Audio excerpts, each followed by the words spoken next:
So, last time I was like, oh, I'm almost 110,000% sure this isn't the real end. Well, I guess it was the real end. So, allow me to give some thoughts on that. For instance, how come you can sometimes tap on this door, but nothing happens?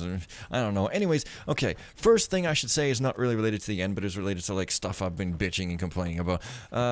Cyan has been releasing updates, and some of them are, like, preview patches that are not on the normal release channel, and it looks like they're only really available on Steam when they're super preview, and I'm using the GOG version, so no wonder I didn't get the updates properly for the photos working and stuff, so that's why that happened, I guess.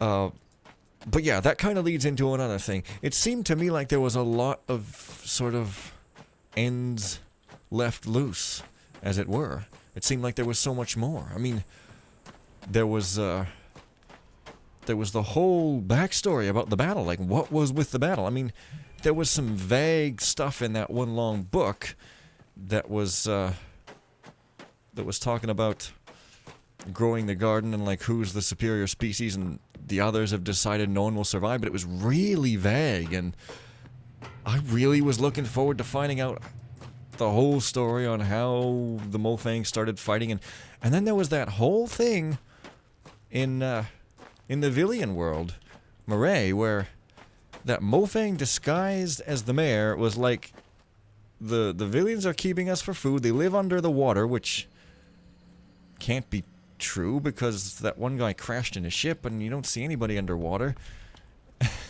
and then he just kind of dies and nothing ever happens.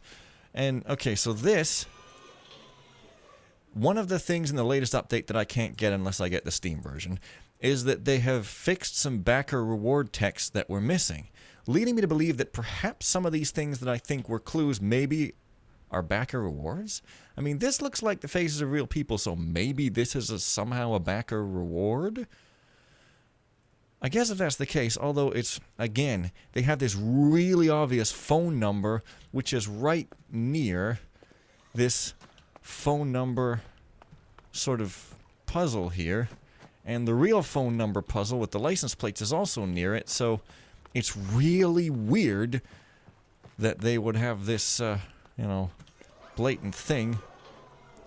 1-555-435-7968. I mean, yeah. This is just here to tell you what the letters mean. But hey, since this is the denouement, let's just do it anyway. 5, 5, 5, and I've already forgotten. It's amazing. I think it's 435-7968. So yeah, that's weird. And, I guess I was definitely expecting more. Because there's just all these loose ends, it seems to me. Like I say, there is a book kind of talking about it, but I don't know. It's strange. And, I mean, I guess some of this stuff is, like, it makes sense from a flavor perspective, but you'd expect some of it to do something. Like, you know, these tracks up here, right? The train cart thingy. The magnetic magneto tracks up there. I mean, when you think about it, yeah, these tracks go into Cecil's place, and he used it to put up that crane, and there's no reason you should have to get over there, but it's still, this looks like a puzzle waiting to happen, you know? Like, you can't walk over there, but so maybe you gotta get the cart all the way around. It definitely feels like there's some puzzles that you'd think would be in, but maybe they had to cut out or something. One kinda gets that impression. As a backer of this game, I did get some backer updates, where they did have to push this game's release date back a few times. That's public knowledge, obviously. And their backer emails were, I feel, over-apologetic. I mean, it's kind of too bad. I don't know if people were actually complaining about delays or if they were just trying to head off any possible complaints.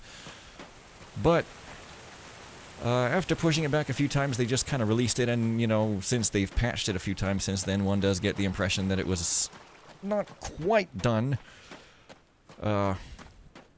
you know, like I say, I think, you know, good old Miyamoto quote, a delayed game is eventually good, a bad game's bad forever. Not that this is bad at all, it's great.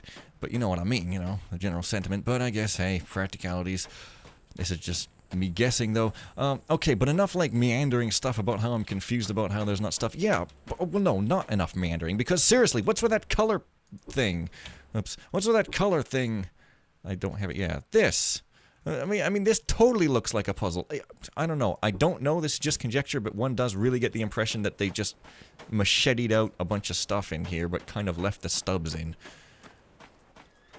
And what was with that Mofang disguised as the mayor? That was a total thing that just kind of came and went with no explanation. But, okay, thoughts on the game, though, having said all of that, I really, really like this game. It's a beautiful game to start with, and of course, that goes a long way with me. It's got a really interesting premise. The backstory is interesting, even if they don't really explain it that much as I would want. Just like the environments on each of the worlds are just so different and unique, and like I say, this one has just this amazing visual pop to it, and this warm, home-ish kind of feeling. The puzzles, I do again feel like they were sometimes a little sparse, and some of them were a little, loose feeling? There were a few really good ones, but some of them were kind of just like flipping a lever. Okay, this is a pretty good one to start off with, but then some of them were just kind of flipping a lever a bit, and like that bridge in Captar, that first bridge with that spins around. You just kind of push this rod down, and then the rod's down, and I feel like some puzzles were either like that or like the Villian number pad puzzle. That was a cool thing, but it was a little loosely executed. Like, it had this autocorrect, which was kind of confusing, and I feel like it didn't,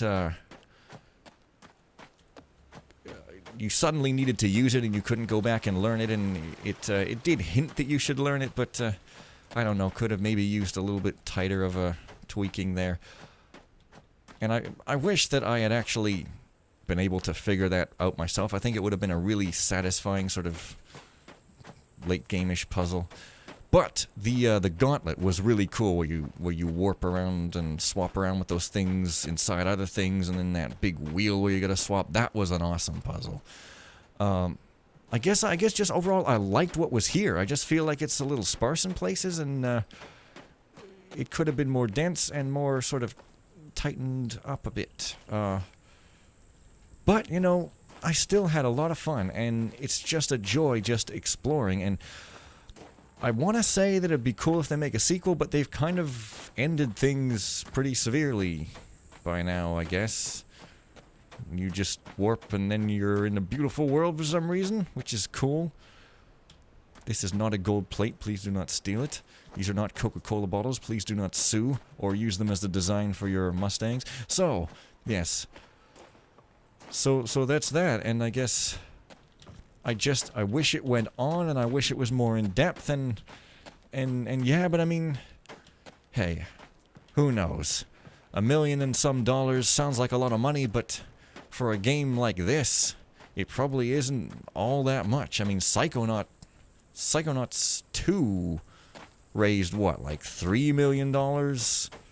And that's not even all that they're gonna need, and even they are still using Unreal Engine, so they don't have to make it themselves. So, like, I don't know. I mean, I guess if we wanted a longer game, they would have had to have a higher budget, perhaps. I don't know. So I guess my general feelings are, it's a great game. Could have been, like, feels like it could have been a little tightened up and a little longer and more fleshed out, but it's still really good and fun, and there's some really good puzzles, some really beautiful environments. The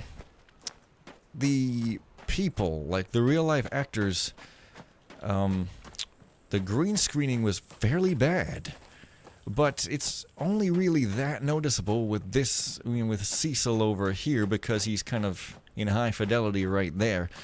But cleverly they kind of covered up for the effect by putting most people on staticky TV screens, so that was a clever bit of economizing there. So that's, I guess, another thing, but, you know, like I say, they cleverly did stuff with it, so yeah, I'm trying to think of anything else here. I don't know, but I mean, I do hope that Cyan is able to make even more stuff in the future, because they're pretty great. And yeah. Now, I cut the credits short last time.